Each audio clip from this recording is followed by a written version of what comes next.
Matthew Mercer is one of the kindest people I've ever known in my career, and we sat down to talk about his life philosophy, about hard work, and about legacy. We're a bunch of dumbass actors, you know? But you all work very hard. You're all super nice, lovely, talented human beings, but you also work incredibly hard.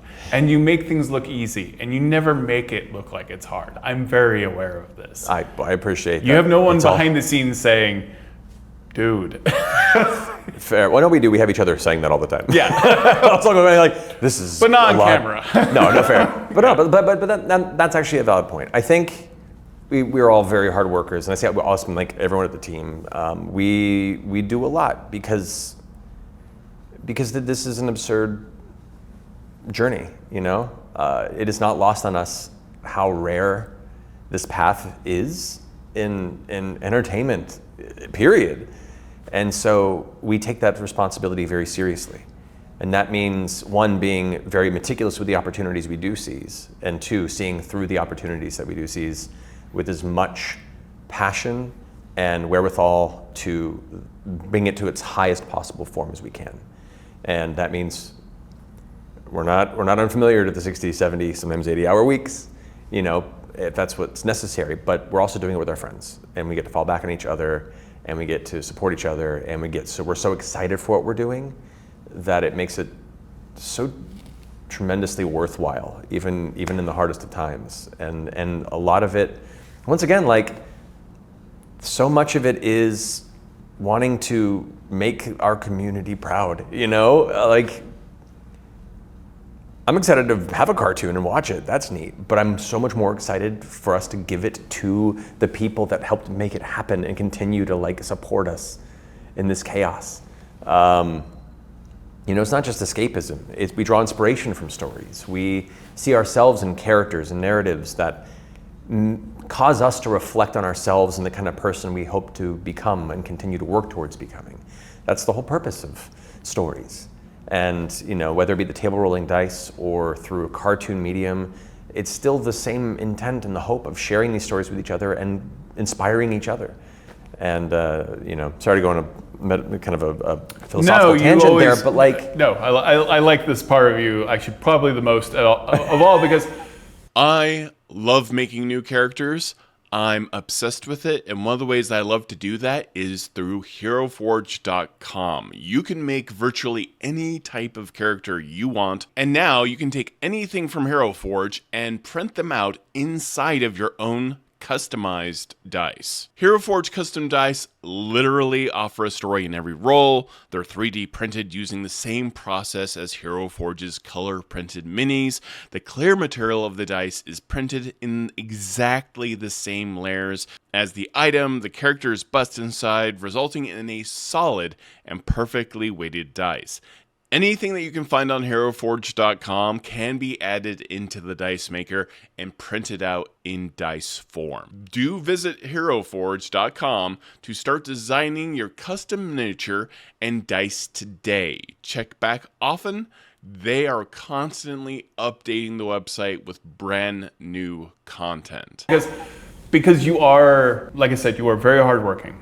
I wouldn't always say, like, the industries we've chosen to be part of, whether it's voice acting or video games or film, are easy.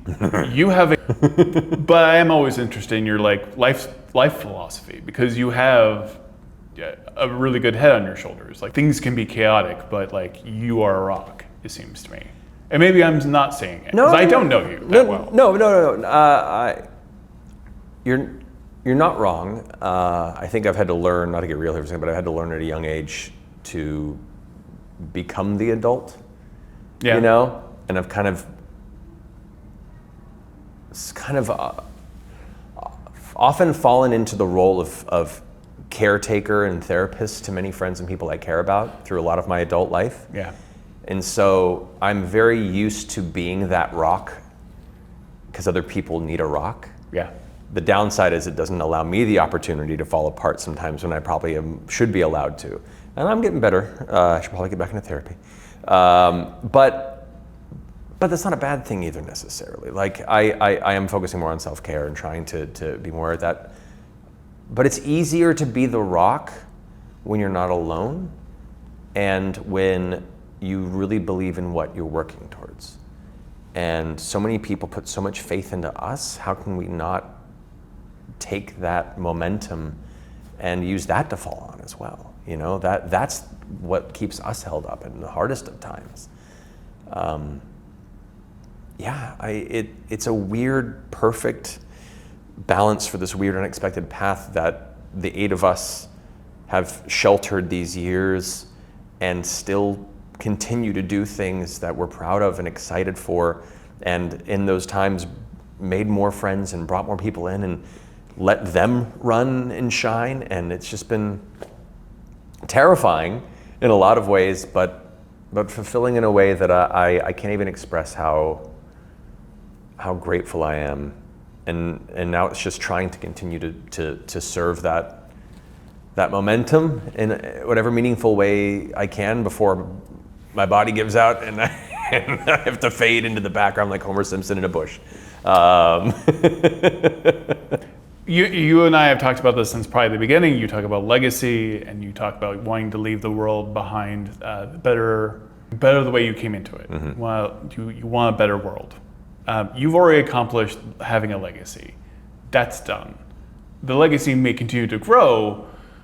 Does the dream get bigger and bigger and bigger as you go? It's interesting. I had somebody ask me recently, in a similar way. They're like, you know, you've done a number of these things. You've voiced some of your favorite characters from your childhood. You know, this thing. Like, what's the next thing you want to do? And I'm like, I don't know. I don't know if my bar was too low, or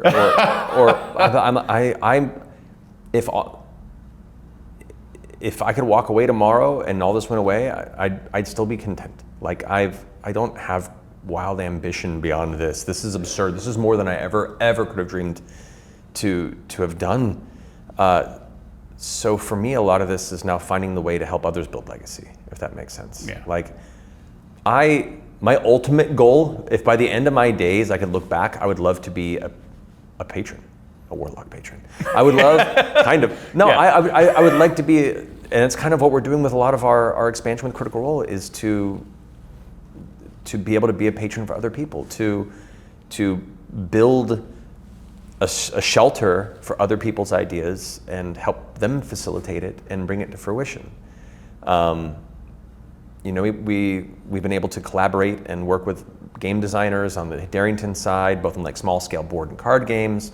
Now through Daggerheart's, thank goodness, success has allowed this momentum where we are announcing many great partnerships. I am aware.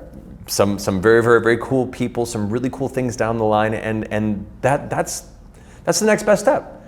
You know, like, we get to use this to not just keep building the things that we're excited about inside, but also build and tweak and expand on the ways that we can hand the tools to everyone else and be like, go forth and be awesome. A big thank you to Matthew Mercer for sitting down and talking to me about these topics, and a big thank you to you for liking and subscribing and smashing that bell notification and leaving a comment on the video. That helps support this channel so much.